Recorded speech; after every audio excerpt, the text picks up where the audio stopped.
অসংখ্য আল্লাহর নেক বান্দাদের জীবনে আছে, রাত্রিতে ঘুমাইতেন না। জিজ্ঞেস করতে কেন ঘুমান না, বলছে জাহান্নামের ভয় ঘুমাতে দেয় না, কবরের ভয় ঘুমাইতে দেয় না।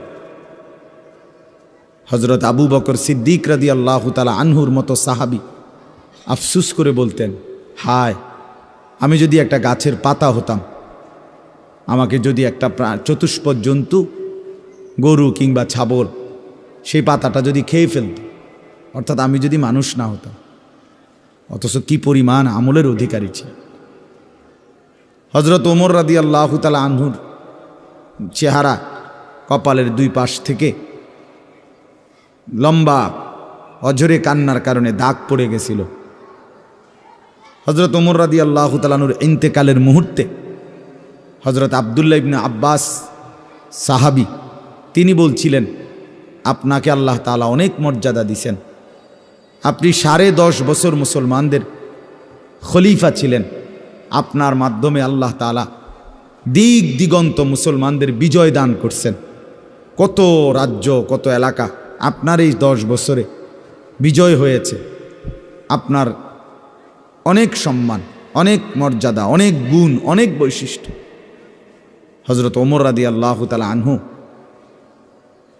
কিতাবের মধ্যে আছে, উনি চোখের পানি ফেলে বললেন আব্দুল্লাহ ইবনে আব্বাসকে, শোনো, আমি আল্লাহ তাআলার কাছে এতটুকু আশা করি শুধু যে আল্লাহ আমার জীবনের যা নেকি আর আমার জীবনের যা গুনাহ, কমপক্ষে আমার নেকিগুলো যেন আমার গুনার মোকাবেলায় বরাবর হয়।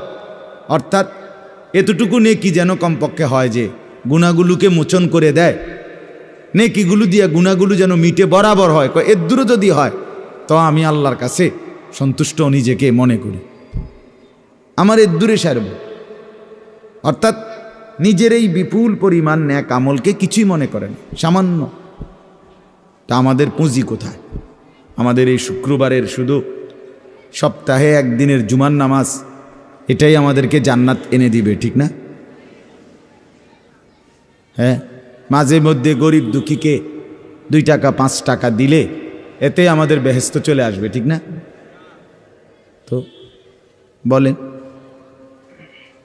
এজন্য বললাম আমরা প্রত্যেকে আন্তরিকতা নিয়ে ভেতরে যারা মনোযোগ দিয়ে শুনেন, দেখবেন আমার আপনার ভেতরে যদি অনুভূতি তৈরি হয়, ভাবনা তৈরি হয়, ফিকির আসে, লাভ। সবাই একসাথে হবে না, সবাই একসাথে বদলায় না, সবাই একসাথে পরিবর্তন হয় না, কারো কপালে পরিবর্তন হয়ই না, বদনসিব। কারো সময়ের ব্যবধান হয়।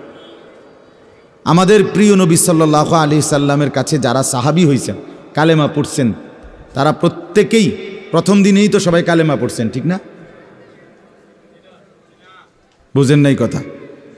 যতজন সাহাবী হয়েছে নবীজির, সবাই একদিনেই কালেমা পড়ে ফেলছে নাকি? তাহলে সময়ের আগ পিছ আছে কি না বলেন? কেউ প্রথম দিন কালেমা পড়ছে, কেউ 21 বছর পরে কালেমা পড়ছে, কেউ 22 বছর পরে কালেমা পড়ছে।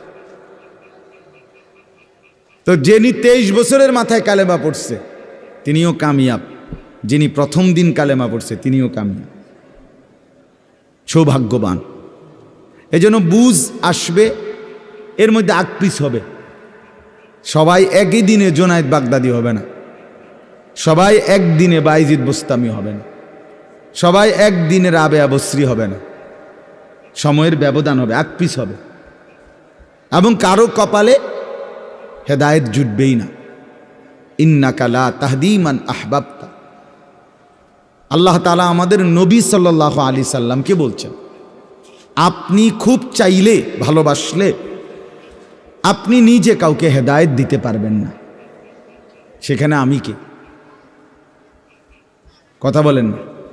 সেখানে আমাদের কোনো পাত্তা আসেনি কোনো। খুদ রসুলকে আল্লাহ বলছে, হে নবী আপনি চাইলে হবে না, আমি চাইতে হবে। ওয়ালাকিন্নাল্লাহা ইয়াহদি মান ইয়াশা, বরং আমি আল্লাহ যাকে চাই আমি তাকে হেদায়েত দান করি। তাহলে মূলত হেদায়েত দেয় কে? ফায়সালা কার হাতে? আমার বলা আপনার শোনা কোনোটাই মূল বিষয় না। মূল বিষয় হলো এটা একটা উসিলা ধরা, কিন্তু মূল ফায়সালা কার হাতে? ওয়ালাউলা ফাদলুল্লাহি আলাইকুম ওয়া রাহমাতু মাজ। এই বেটা, মোবাইল না ধরতে মানা করছি। সুন্দর করে বললে হয় না, অনেকের খাসিয়ত এতটাই যে ধমক না দিলে, কথা বুঝছেন না, এটা তার একটা তবিয়ত হয়ে গেছে। না আমারে এমনি করলে আমি বুঝতাম না, আমার দমকাই তুই। বদ অভ্যাস মানে জিন্দিগির একটা মিনিট লজ্জা শরম কিচ্ছুর কোনো ধার ধারে না। ছেলেরা মোবাইল ছাড়া 1 মিনিট থাকতে রাজি না। এবারে মা দেখুক, নাহলে বাফে দেখুক, নাহলে হুজুর দেখুক, নাহলে একবারে আব্দুল কাদের জিলানি দেখুক, আমার এতে কোনো অসুবিধা নেই। আমার দরকার মোবাইল।